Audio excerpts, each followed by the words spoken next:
Iran America উত্তেজনার মধ্যেই মধ্যপ্রাচ্যের ভূগর্ভ থেকে উঠে এসেছে একটি ভয়ঙ্কর ক্ষেপণাস্ত্র, যে অস্ত্র শুধু আঘাত হানার জন্য নয়, বরং পুরো যুদ্ধের হিসেব নতুন করে লিখে দেওয়ার ক্ষমতা রাখে। ইরানের ইসলামিক রেভলিউশনারি গার্ড কর্পস সম্প্রতি একটি নতুন ভূগর্ভস্থ ক্ষেপণাস্ত্র নগরী উন্মোচনের মাধ্যমে যে বার্তা দিয়েছে তা কেবল প্রদর্শনমূলক নয়, এটি একটি সুস্পষ্ট কৌশলগত ঘোষণা।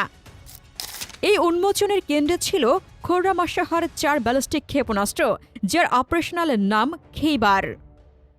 ক্ষেপণাস্ত্রটিকে ভূগর্ভস্থ নেটওয়ার্কের একটি মূল উপাদান হিসেবে উপস্থাপন করা হয়, যা ইঙ্গিত দেয় যে এটি এখন ইরানের সক্রিয় যুদ্ধ পরিকল্পনার অংশ।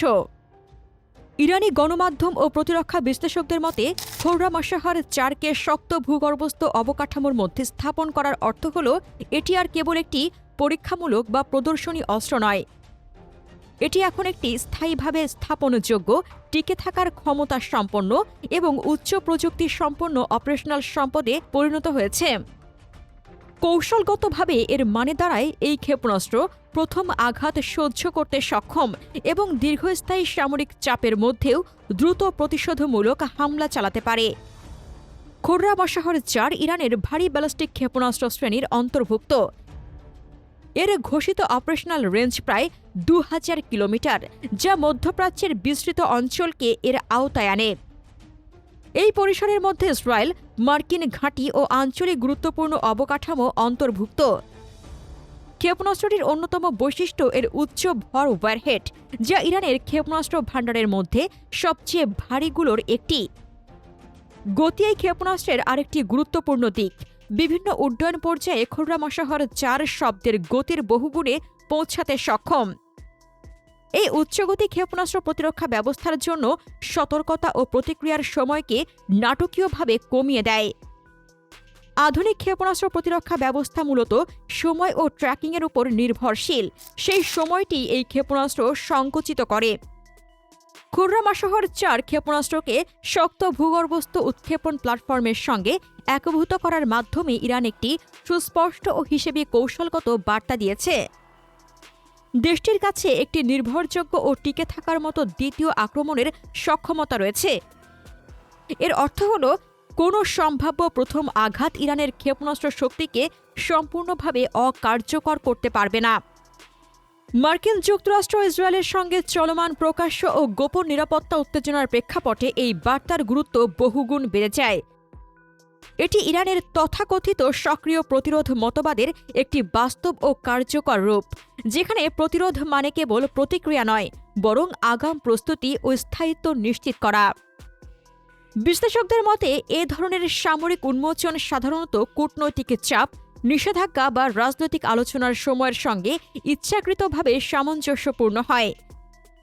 এর লক্ষ্য সরাসরি সংঘাত বাড়ানো নয়, বরং আলোচনার টেবিলে শক্তিশালী লিভারেজ তৈরি করা।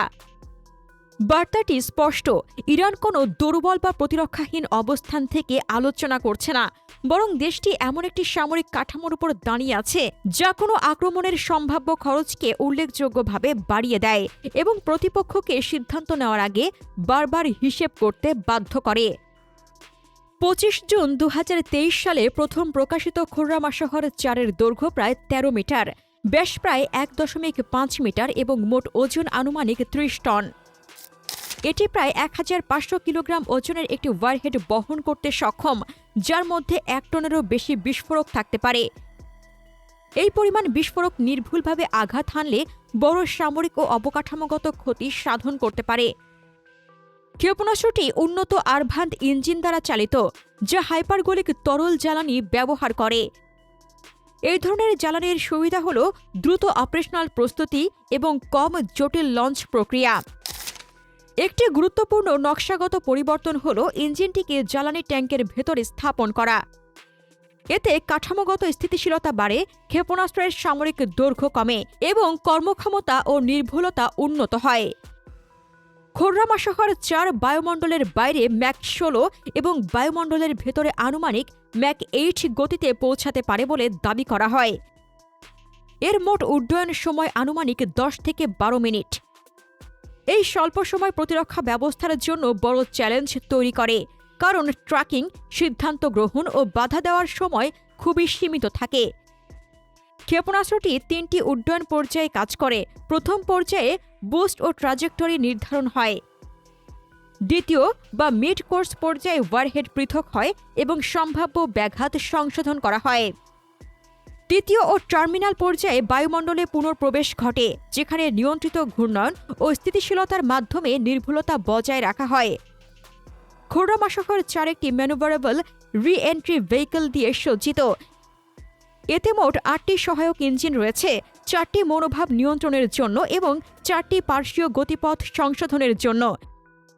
এই কনফিগারেশন ক্ষেপণাস্ত্রটিকে ক্ষেপণাস্ত্র প্রতিরক্ষার বিরুদ্ধে আরও টিকে থাকার ক্ষমতা দেয়। একটি উল্লেখযোগ্য বৈশিষ্ট্য হল মিড কোর্স গাইডেন্স শেষ হওয়ার পর ওয়ারহেড পুনঃপ্রবেশ করলে ইলেকট্রনিক নির্দেশনা ব্যবস্থা নিষ্ক্রিয় হয়ে যায়। এর ফলে ইলেকট্রনিক যুদ্ধ, জ্যামিং বা সংকেত ব্যাহত করার প্রভাব কার্যত অকার্যকর হয়ে পড়ে। প্রচলিত পাখনা বাদ দিয়ে থ্রাস্ট ভেক্টর নিয়ন্ত্রণ ব্যবহারের ফলে ক্ষেপণাস্ত্রটির রাডার ক্রস সেকশন হ্রাস পায়। ইরানি কর্মকর্তাদের দাবি অনুযায়ী সর্বোচ্চ পরিসরে এর বৃত্তাকার ত্রুটির সম্ভাব্যতা প্রায় 30 মিটার। ভারী ওয়ারহেডের সঙ্গে এই নির্ভুলতা একে অত্যন্ত বিধ্বংসী করে তোলে।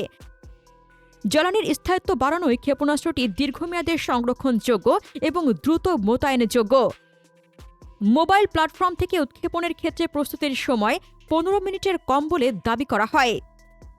IRGC কর্মকর্তারা আরও বলেছেন, একটি খোররাম-আশাহর ক্ষেপণাস্ত্র একাধিক প্রভাব বিন্দু তৈরি করতে পারে, যা প্রতিরক্ষা ব্যবস্থার উপর অতিরিক্ত চাপ সৃষ্টি করে। ভূগর্ভস্থ ক্ষেপণাস্ত্র নগরীর মধ্যে খোররাম-আশাহর 4-এর উপস্থিতি আঞ্চলিক সামরিক ভারসাম্যের পরিবর্তনের ইঙ্গিত দেয়।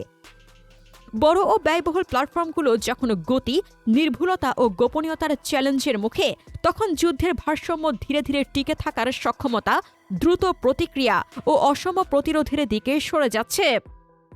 এই প্রেক্ষাপটে খোররাম-আশাহর 4 কেবল একটি অস্ত্র নয়, এটি একটি কৌশলগত বিবৃতি। এটি দেখায় যে ইরান প্রতিরোধকে কেবল প্রতিক্রিয়ামূলক নয়, বরং প্রস্তুতি, স্থিতিস্থাপকতা এবং নিয়ন্ত্রিত শক্তি প্রদর্শনের মাধ্যমে পরিচালনা করতে চায়।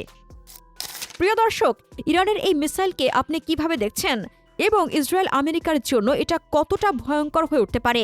আপনার মতামত কমেন্টে জানান।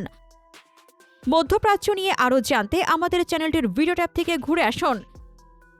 এই ভিডিওটি ভালো লাগলে লাইক বাটনে ক্লিক করুন।